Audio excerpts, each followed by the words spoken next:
I still remember the exact second my heart stopped making noise. It was 3:07 a.m. on a dead Thursday 3 years ago. My hand slid across the mattress searching for her warmth and found only cold, wrinkled sheets. The apartment was silent except for the faint, relentless buzzing coming from downstairs. Her phone had been lighting up the living room like a strobe light for the last half hour. I'd woken up in a fog of worry, the kind that hits when the person you love disappears in the middle of the night without a word. We'd been together 2 full years, living together for the last 8 months. I sent one single message. "Babe, everything okay? Where are you?" 31 seconds later, my phone nearly launched itself off the nightstand. I answered and was instantly met with pure venom. "Are you actually serious right now?" She screamed so loud I had to yank the phone away from my ear. "It's 3 in the morning and you're checking my location like some stalker? Do you have any idea how suffocating you are? This is exactly why I feel like I'm in prison." I was still half asleep, heart racing from concern. I woke up. "You weren't here. Your phone was going crazy downstairs. I just wanted to know you were safe. You always do this. You have to know where I am every second of every day. You need constant reassurance, constant control. I can't breathe around you. I need space. Space. Do you even hear me?" The line went dead. I sat on the edge of the bed in total darkness, the glow of my phone dying in my hand.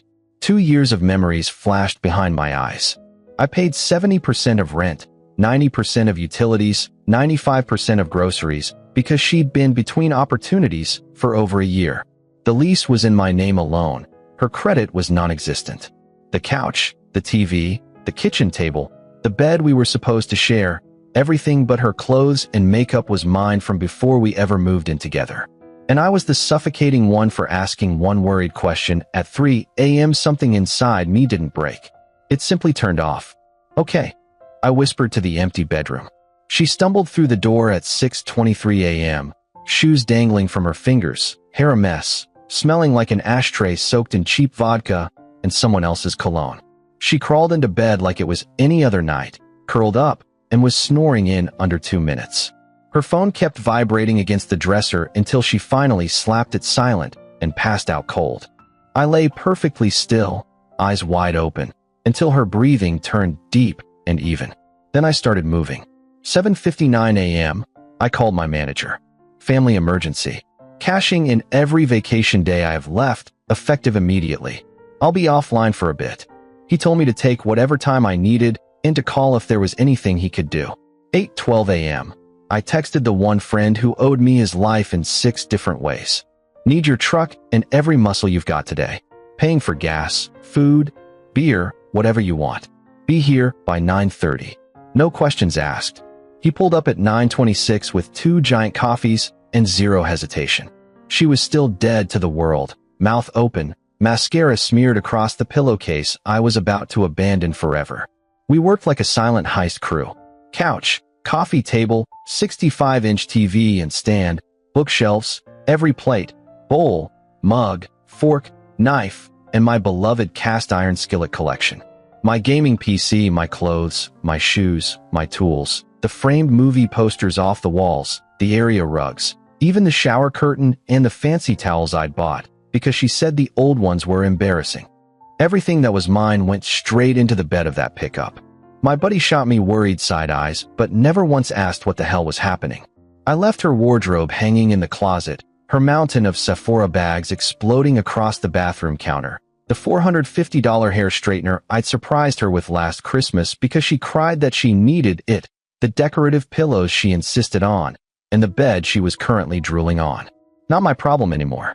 While he drove the final load to his garage for temporary storage, I handled the surgical strike, sat in the Carrier store parking lot, paid $25 for a brand new SIM, activated a number she would never, ever know, logged into every utility portal, and removed my name effective immediately. Deleted Venmo and every auto payment I'd been stupid enough to set up for her groceries and gas money. Walked into the jewelry store downtown, where I'd been secretly making monthly payments on an engagement ring for the last 10 months. Told the manager the short version. Took a $1,400 loss and walked out with $3,100 cash in an envelope. Called the company in the new state whose senior position I'd turned down 6 months earlier because I can't leave my friends and my mom. HR answered on the second ring. That role's still open. It was. Start date exactly 2 weeks from today. Total elapsed time from the moment she screamed, "I need space," to the moment I hit the interstate with everything I owned. 11 hours on the dot. By 9:17 p.m., I was cruising south, windows down, music blasting, a full tank of gas, and a playlist that started with Johnny Paycheck and ended with every breakup song I could find. No note on the kitchen counter. No breakup text. No, I wish you the best. She wanted space? I handed her 3 years, 900 miles, 2 time zones, and the entire continental United States on a silver platter. Blocked her on every platform before the new SIM even finished its first boot up. Blocked her friends, her sister, her mom, her cousins, anyone who might forward a message or a sob story. Slept on my buddy's couch that night. He kept staring at me like I'd grown a second head. "You sure you're okay, man?" Never felt lighter. 15-hour drive the next day. New city. New apartment with my name only on the lease. New job that paid 32% more than the old one. New gym membership. New therapist every Thursday at 6 p.m. Life got quiet, and quiet felt like freedom. 3 years disappeared like that. Made real friends who don't weaponize words. Started dating a woman who texts me when she's running late because she wants me to know, not because she's scared I'll lose it. Bought furniture that is 100% mine and will never be left behind again. Learned how to cook steak perfectly medium rare and eat it alone on a Saturday night without feeling pathetic. Then one random Tuesday, I'm in my usual corner of the coffee shop near the office, headphones in, banging out emails, when someone yanks out the chair across from me and sits down like she owns the place. "Found you." I look up slowly. Same eyes. Same smirk. 3 extra years, a few more worry lines, but unmistakable. "Took me forever to track you down," she says with a smug little smile. "You really went full ghost." I close my laptop. "How?" "Your boy finally cracked. I can be very persuasive when I want something. He didn't." I checked later. Line number 1, right out the gate. "We need to talk," she says. "No, we really don't." She clamps her hand around my wrist as I stand. "Yes, we do. You disappeared. No warning, no explanation, nothing. Like a coward. You screamed that I was suffocating you and you needed space. I gave you space. That's not what I meant, and you know it. I was just upset that night. I'm pregnant," she announces loud enough for the entire coffee shop to hear. Half the room freezes mid-sip. I actually laugh out loud. It's been 3 years. That's one for the medical journals. It's yours, genius. From right before you ran away. I didn't find out until after. He just turned 2. The floor tilts hard. I sit back down slowly. "Show me proof. Pictures. Birth certificate. Anything." She shoves her phone at me. Cute toddler, brown hair, blue eyes, dimples. Could be any kid in America. Birth certificate lists father as unknown. DNA test. I say, voice flat. "Real one. Court admissible lab. I'll send you 3 certified options. Pick one or we're done here." She tries to funnel me towards some shady strip mall DNA place with a website straight out of 1998 and reviews that are either 5 stars or screaming fraud. I shut it down immediately. We settle on a legitimate facility with full chain of custody protocols. Saturday rolls around. She strolls in 10 minutes late with her mom glaring daggers, some random dude scrolling his phone like he's waiting for a bus, and the little boy who looks exhausted and confused. The kid keeps pointing at me and asking, "Who's that man?" while the tech tries to swab his cheek. He starts wailing. She hisses, "Stop being difficult right now." Even I, a guy with 0 kid experience, know that's not how you calm a terrified 2-year-old. Eventually the swabs are done. Results in 3 to 5 business days. She corners me by my car in the parking lot. "When this comes back positive, you're paying me 3 years of back child support plus interest and penalties. If he's mine, lawyers will calculate whatever I owe. Not you. You're still trying to control every damn thing. This is exactly why I needed to get away from you." I get in my car and drive away without another word. Wednesday, 2:47 p.m. I'm in a client meeting when the email hits. I excuse myself, lock myself in a bathroom stall, and open it with shaking hands. Probability of paternity, 0.000%. I forward it to her. No caption. No emoji. Nothing. My phone immediately explodes with calls and texts from numbers I've never seen. I answer one. "You paid them off." You switch the samples. There's no way. Certified lab. Sealed kits. Multiple witnesses. Signed chain of custody forms. It's over. It is not over. You owe me for everything I suffered raising your son alone while you built a new life. I block every new number that pops up, walk straight to the carrier store after work, drop another $35 on a fresh SIM, and activate my third new number in 3 years. Peace lasts exactly 14 days. Then a process server struts into my office at 10:30 a.m., loud enough for the entire open plan floor to hear, and hands me a thick envelope.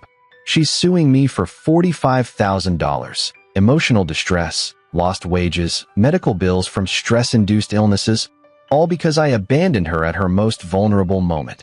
My boss pretends he's suddenly very interested in a spreadsheet, but the humiliation burns for weeks.